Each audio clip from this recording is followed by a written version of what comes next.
Assalamualaikum warahmatullahi wabarakatuh. Halo semuanya, selamat datang di Rezi Creator. Saya, Rezi, bakal membagikan konten mengenai kisah, sejarah dan cerita zaman Rasulullah yang pastinya bermanfaat. Enggak usah berpanjang lebar, mari kita mulai. Apakah semua orang Islam masuk surga? Inilah sebuah pertanyaan yang penting untuk kita umat Islam. Apakah umat Islam di dunia ini masuk surga semuanya? Ataukah hanya sebagian saja? Untuk menjawab pertanyaan tersebut, hal pertama yang perlu kita ketahui adalah apa saja syarat untuk dapat masuk surga. Syarat bagi manusia untuk dapat masuk surga diterangkan Allah di dalam Al-Quran. Perhatikan ayat berikut ini.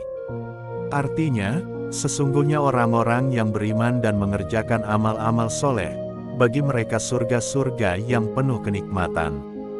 Quran Surat Luqman, ayat 8. Artinya, kekuasaan di hari itu ada pada Allah, Dia memberi keputusan di antara mereka. Maka orang-orang yang beriman dan beramal soleh adalah di dalam surga yang penuh kenikmatan. Quran Surat Al-Hajj, ayat 56. Artinya, dan sekali-kali bukanlah harta dan bukan pula anak-anak kamu yang mendekatkan kamu kepada kami sedikitpun, tetapi orang-orang yang beriman dan mengerjakan amal-amal soleh, mereka itulah yang memperoleh balasan yang berlipat ganda disebabkan apa yang telah mereka kerjakan, dan mereka aman sentosa di tempat-tempat yang tinggi dalam surga.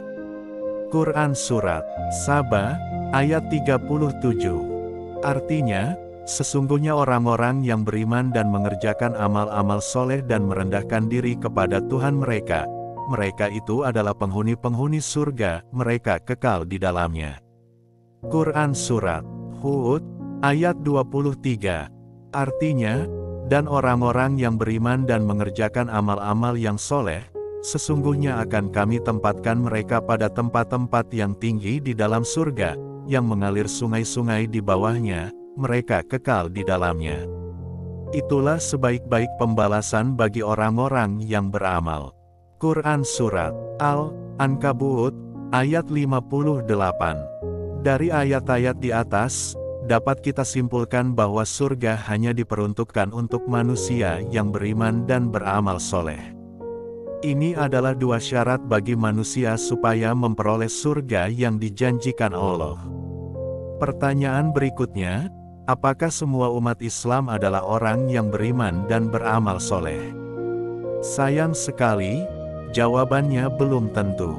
Belum tentu semua orang Islam adalah beriman dan beramal soleh, jadi, belum tentu semua orang Islam masuk surga.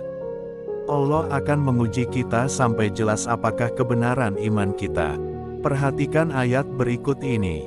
Artinya, apakah kamu mengira bahwa kamu akan masuk surga, padahal belum datang kepadamu cobaan, sebagaimana halnya orang-orang terdahulu sebelum kamu. Mereka ditimpa oleh malapetaka dan kesengsaraan, serta digoncangkan dengan bermacam-macam cobaan, sehingga berkatalah Rasul dan orang-orang yang beriman bersamanya, bilakah datangnya pertolongan Allah. Ingatlah, sesungguhnya pertolongan Allah itu amat dekat. Quran Surat Al-Baqarah, ayat 214. Berdasarkan ayat di atas, di antara manusia yang mengatakan beriman akan diberikan ujian, untuk mengetahui kebenaran iman manusia tersebut. Mengapa demikian? Karena ada yang memiliki iman palsu. Mereka yang beriman palsu adalah yang mengatakan beriman padahal mereka tidak beriman. Siapakah mereka? Saya akan coba gambarkan dengan perumpamaan berikut. Bayangkan Anda adalah termasuk salah satu warga yang berdomisili di sekitar area pantai. Saat Anda dan warga lainnya sedang menjalankan aktivitas sehari-hari, datanglah seorang yang memberi kabar kepada Anda semuanya, bahwa tsunami akan segera melanda daerah tersebut, dan waktunya sudah dekat.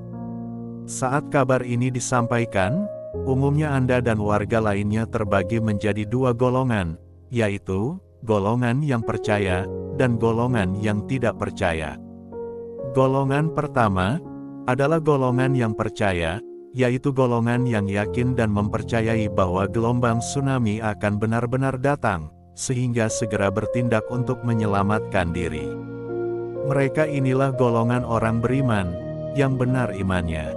Sedangkan golongan kedua, adalah golongan yang tidak yakin dan menganggap kabar akan datangnya gelombang tsunami adalah omong kosong, sehingga mereka tetap di rumah dan tidak melakukan apapun untuk mengantisipasi bencana tersebut.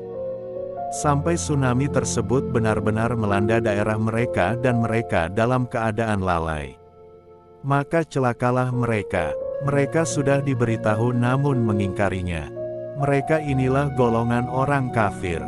Namun, di antara dua golongan tersebut, ternyata ada golongan lain yang tidak bisa disebut beriman ataupun kafir.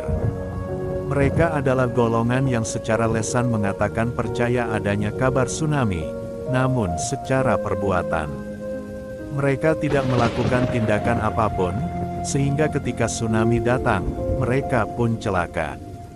Mereka di dalam Al-Quran disebut sebagai golongan orang munafik. Perhatikan ayat berikut ini. Artinya, sesungguhnya orang-orang munafik itu menipu Allah, dan Allah akan membalas tipuan mereka. Dan apabila mereka berdiri untuk salat, mereka berdiri dengan malas. Mereka bermaksud ria dengan salat di hadapan manusia. Dan tidaklah mereka menyebut Allah kecuali sedikit sekali. Quran Surat An-Nisa, ayat 142. Artinya, mereka dalam keadaan ragu-ragu antara yang demikian iman atau kafir, tidak masuk kepada golongan ini, orang-orang beriman, dan tidak pula kepada golongan itu, orang-orang kafir, maka kamu sekali-kali tidak akan mendapat jalan untuk memberi petunjuk baginya. Quran Surat An-Nisa, ayat 143. Kedua ayat tersebut menjelaskan bahwa ada segolongan manusia yang disebut dengan golongan munafik. Mereka mengaku beriman dan Islam, namun, tidak mengerjakan sholat kecuali dengan malas. Mereka melakukan sholat bukan karena Allah, tapi karena manusia. Mereka tidak termasuk golongan beriman dan juga tidak termasuk golongan kafir. Di manakah golongan ini akan ditempatkan Allah? Perhatikan ayat berikut ini. Artinya, sesungguhnya orang-orang munafik itu ditempatkan pada tingkatan yang paling bawah dari neraka. Dan kamu sekali-kali tidak akan mendapat seorang penolong pun bagi mereka.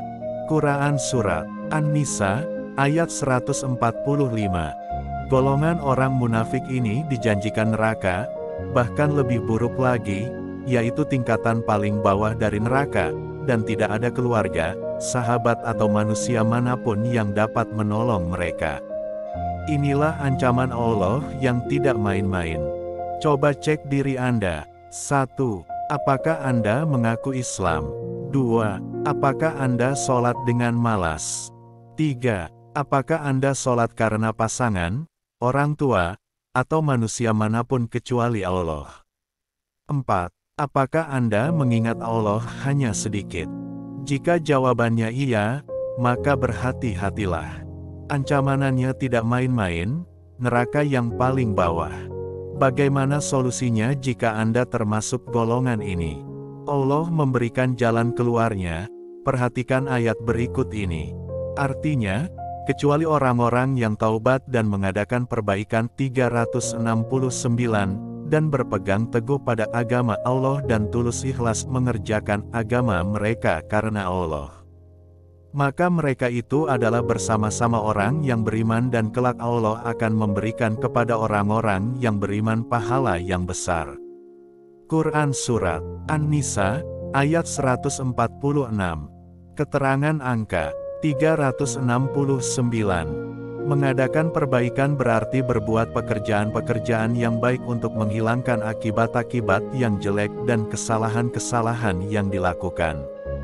Berdasarkan ayat di atas, solusi yang diberikan Allah adalah segera bertaubat dan mengadakan perbaikan dengan beramal soleh, serta tulus menjaga syariah Islam karena Allah, maka Anda akan digolongkan bersama orang-orang yang beriman. Sungguh Allah Maha Pengampun dan Maha Luas ampunannya. Semoga kita semua digolongkan ke dalam orang-orang yang beriman, dan marilah beramal soleh.